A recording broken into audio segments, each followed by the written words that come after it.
And today we are going to discuss the submandibular region.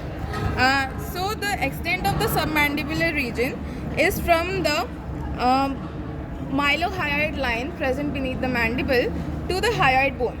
So now we see the structures which are present in the submandibular region. Firstly, there is this muscle which originates from the digastric fossa of the mandible and goes to the mastoid process. So this is the anterior belly of the digastric muscle. Then there is the intermediate tendons, and there is the posterior belly of the digastric muscle. Now just above the posterior belly, there is the presence of stylohyoid muscle. If we reflect this muscle, we will see another layer of muscle, which is the mylohyoid muscle. It's also called the diaphragma oris, and it originates from the mandible and goes to the hyoid bone. Now, just beside the mylohyoid muscle, there is the presence of the submandibular gland, the superficial part of it, and just beside it, we can see the facial artery, which is very tortuous and forms loops. So the first loop it forms is behind the submandibular region, and it forms another loop in the lower border of the mandible and reaches to the face.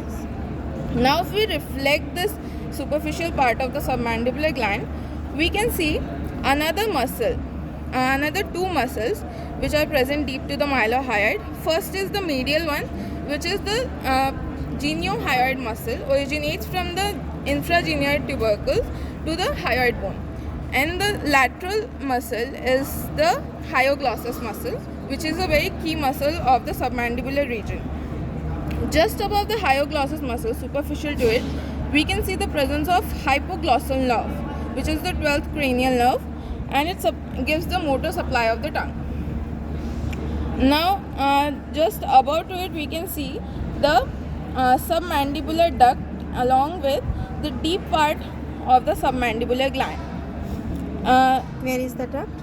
This is the duct. This is the submandibular duct, and also just above to it we can see the lingual nerve. Now there is also the presence of submandibular ganglion, but we cannot appreciate it in this as it's very small.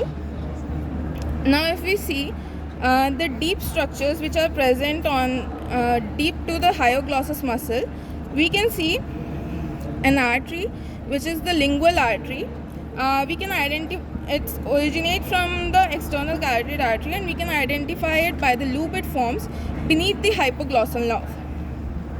The other two structures which pass deep to the hyoglossus muscle are the stylohyoid ligament, which originates from the styloid process. Where is the styloid process? This is the styloid process. Yes. And deep to it, we can see another muscle, which is the styloglossus muscle, stylopharyngeus muscle, originating from the medial surface of the styloid process. And just above to it, we can see another nerve, which is the glossopharyngeal nerve. It also goes deep to the hyoglossus muscle. The supply of the glossopharyngeal supply to which muscle? Stylopharyngeus muscle, yes. It supplies to. Now if we enumerate the structures which are present deep to the hyoglossus muscle, are first the stylohyoid ligament, Very good. then there is the glossopharyngeal nerve, Yes. and there is the lingual artery. Thank you. Thank you.